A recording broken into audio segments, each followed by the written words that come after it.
que plantean los autores. Es posible hacer propio el concepto de seguridad humana en mérito de la propia seguridad de todos nosotros, los seres humanos. Muchas gracias.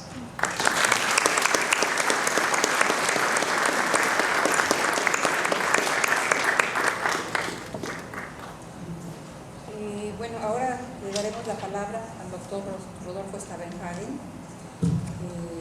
relator de la ONU para Asuntos Indígenas. El doctor Stavenhagen estudió artes en la Universidad de Chicago, una maestría en antropología social en la Escuela Nacional de Antropología e Historia y un doctorado en sociología en la Universidad de París. Ha sido profesor en las universidades Stanford, Harvard, Sevilla, UNAM, París, Ginebra y en la Pontificia Universidad Católica de Río de Janeiro, y es investigador del Centro de Estudios Sociológicos del Colegio de México.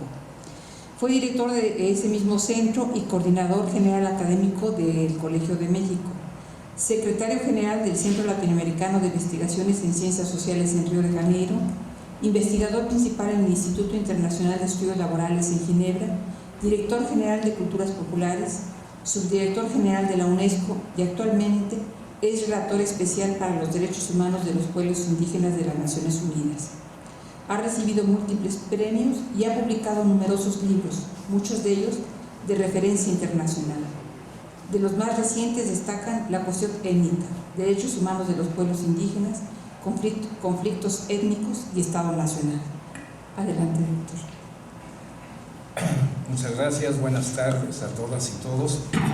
Una pequeña aclaración al currículum: ya no soy relator especial de Naciones Unidas, lo fui durante algunos años, pero ya terminó el mandato.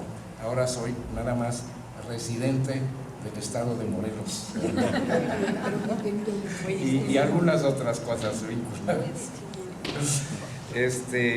Yo también quiero comenzar por felicitar a mi buena amiga Úrsula Oswald y a Hans Günther Brauch y a los demás autores por este magnífico libro, esta contribución realmente emblemática y significativa a un tema que realmente prácticamente desconocemos en este país. Y ha sido un gran esfuerzo de Úrsula y de Hans Günther y los colegas que colaboraron para reunir este libro, para compilarlo. Y quisiera yo decir que Úrsula no solo es compiladora, sino que es autora de 5 de los capítulos que en suma suman más o menos la cuarta parte del tamaño de este libro. Así que es no solo compiladora, sino incluso más que coautora, yo diría autora principal de este libro y la que le ha dado la tónica del tema, que ha focalizado el tema. El tema, como ya se ha dicho aquí, es importante, es reconceptualizar el concepto de seguridad. ¿Por qué? Porque durante mucho tiempo, incluso durante prácticamente la segunda mitad del siglo XX, diríamos, desde fines de la Segunda Guerra Mundial, cuando se formó la Organización de las Naciones Unidas, la temática de la dinámica de los estados era buscar la seguridad.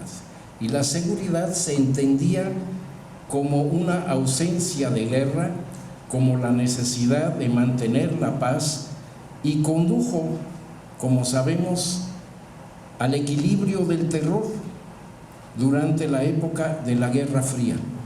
Y sin embargo, la idea de la seguridad como seguridad frente al exterior, como seguridad militar, seguridad, como decían los romanos, si quieres la paz, prepárate para la guerra. Esa era la tónica, y todavía tenemos muchos resabios de esa visión en el mundo actual, pero era la que dominaba las relaciones internacionales durante muchas décadas, durante el siglo XX, la segunda parte del siglo XX, y una relación y un concepto de seguridad que se reflejaba también al interior Y esa es la siguiente interpretación del concepto de seguridad: la seguridad frente a las amenazas externas que se vuelven amenazas internas. Reconozcamos o recordemos que en América Latina floreció durante muchos años el concepto del estado de seguridad nacional para justificar los peores abusos de los derechos humanos de los pueblos, para justificar la existencia de los gorilatos, como los llamábamos en aquel entonces, ¿no? Las dictaduras militares antidemocráticas, antipopulares, antiderechos humanos, antihumanistas, antiintelectualidad, etcétera, etcétera. Era el concepto del estado de seguridad nacional que se derivaba del primer concepto del equilibrio del terror. Y solo es posteriormente, ya en las últimas décadas del siglo XX, que se comienza a abrir y a suavizar esta visión de la seguridad, y donde se comienza a ver la seguridad como un problema humano desde otros ángulos. Y esto lleva al concepto de la seguridad humana. Y es lo que plantea este libro. Por eso es tan importante, porque todavía en muchas esferas del poder, en muchas esferas de la opinión pública, en algunos medios, en algunos centros empresariales o centros de estudio incluso sobre problemas de seguridad y de guerra y de paz, prevalece esta visión anterior. Pero esta visión anterior no solo, como señalan los autores de este libro, no solo fue una visión equivocada, sino fue una visión perversa y llevó al mundo más de una vez al borde de catástrofes militares irreversibles que felizmente lograron evitarse, pero que todavía siguieron y volvieron a ganar fuerza tan recientemente como después de los ataques a las Torres Gemelas de Nueva York y la guerra contra el terrorismo promovida por la administración Bush hasta hace todavía muy poco tiempo. Es decir, es una visión que ahí existe en reserva para muchas gentes y que puede de alguna manera volver a surgir como la única visión con respecto a la seguridad total, la seguridad del mundo, la seguridad nacional. Pero frente a esto, este libro aporta alternativas y eso es lo importante.